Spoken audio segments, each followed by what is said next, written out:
My name is Richard King, and I'm Professor of Buddhist and Asian Studies at the University of Kent. I work on the history of ideas is my approach, and I specialize in the classical period of Hindu and Buddhist philosophy.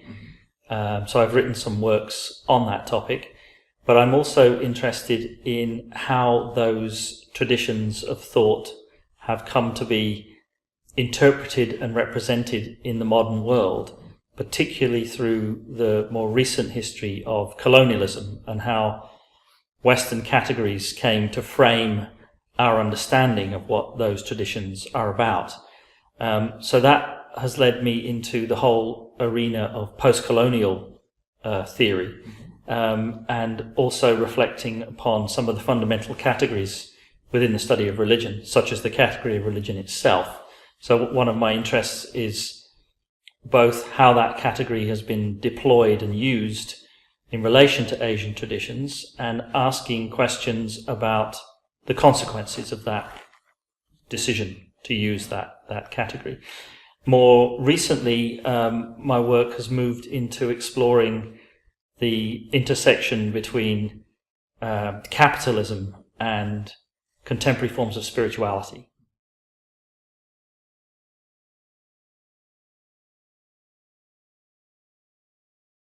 I think that the biggest challenge to the academic study of religion is actually not in the academic study of religion, it's in the wider culture.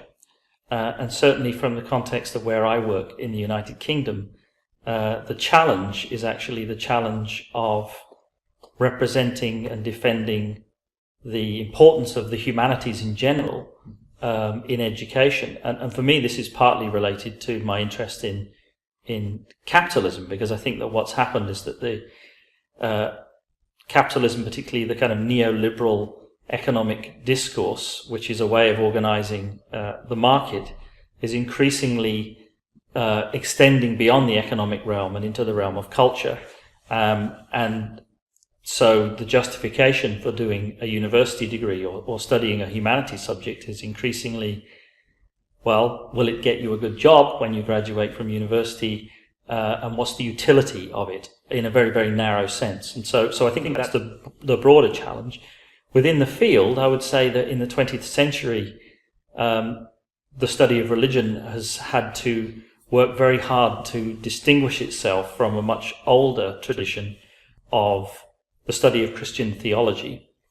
And that's still going on, but I would say that the current challenge in the field of religious studies is in the early 21st century is what I would describe as trying to think beyond the world religions paradigm, which is the paradigm that became established in the 20th century for the pluralistic study of religion.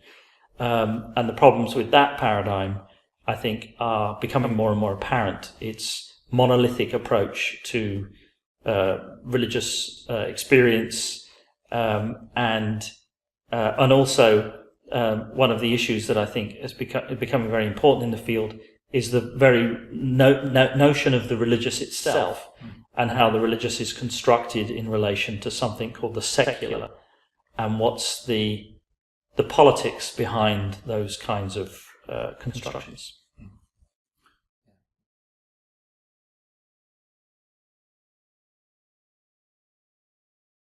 Yes, I think it does impact upon my teaching, in the sense that, particularly at a very introductory level at university, students have an expectation of what they're going to receive if they do a course, say, in the introduction to Buddhism.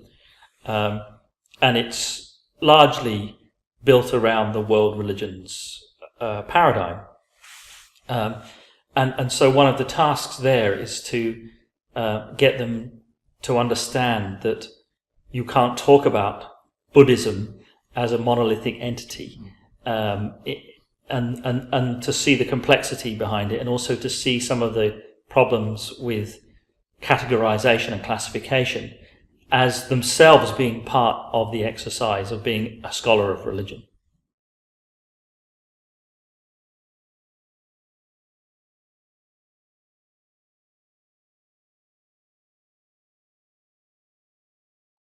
Yes, I've been interested in, for most of my career, in what you might call the philosophical or intellectual traditions of classical India. And my initial work was exploring the modes of classification of that. For instance, why is it that very rarely can you study Hindu or Buddhist intellectual thought in a philosophy department? If you want to study them, you have to go to a religious studies department.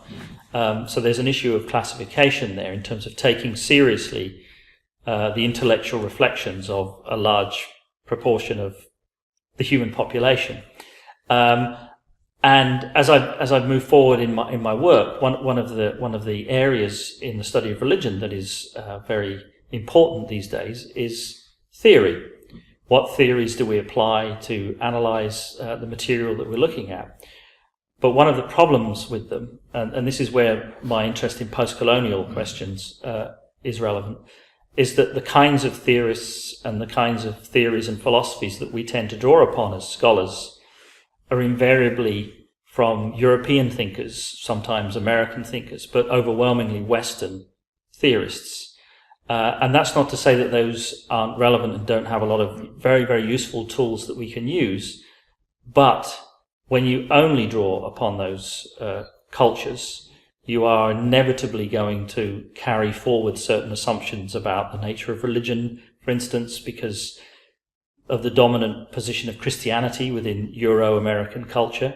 And so I'm interested in what would happen if we started to engage with a different intellectual tradition, say the Buddhist one, or even the Hindu tradition, and draw out some of the debates and thoughts that were going on in that tradition in ways that might illuminate contemporary debates. So to very briefly give an example, one of the important trends within contemporary theorizing about religion and across the humanities in general is the debate around constructivism, around the construction of identity, and the social aspects of that. I think that there are interesting intellectual moves that go on within Indian philosophical traditions about the construction of identity that could potentially illuminate those debates. Now, that doesn't mean I think we should become Buddhists, but it does mean that I think that we could perhaps enter into an interesting dialogue with that intellectual tradition.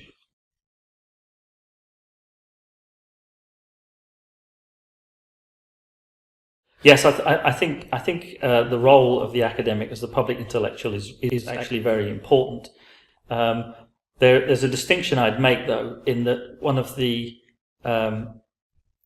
tendencies within public media systems is to search for academic experts who will then provide a certain amount of authoritative discourse, which will then be framed into a pre-existing narrative that whatever media outlet is trying to promote. And sometimes they create binary debates to create controversies.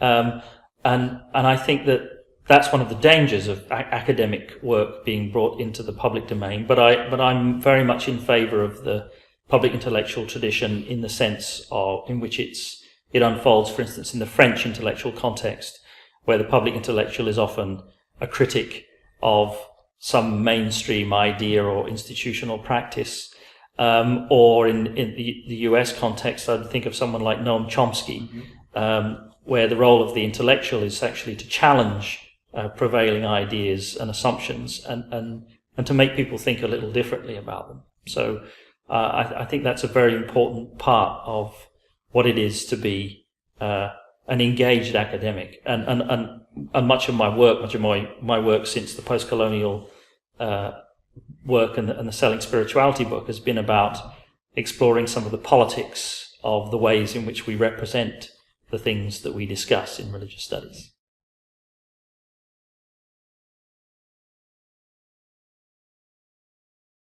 Yes, I've had a great time this week with your students here. I've been teaching a week-long course on philosophical explorations of Buddhism in India, basically for its first 1,000 years. We've been spending 4 intensive days exploring quite detailed, intense Buddhist philosophical ideas. And then in the final workshop, we'll be then jumping into the modern period and taking what we've looked at from that early classical period and asking some questions about the way in which Buddhism is being interpreted and understood and redeployed in a modern, particularly Western context.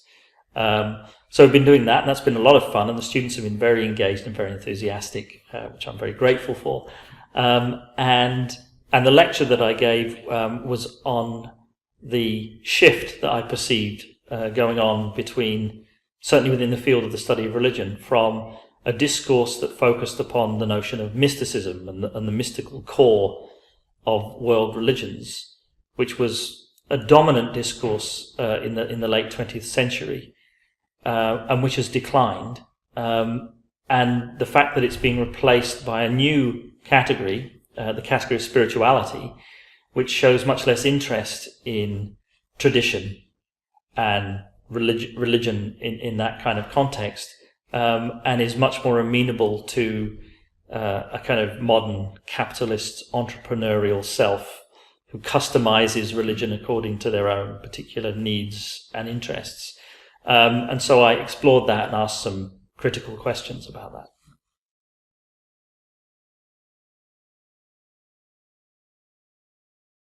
You are most welcome. Thank you for inviting me.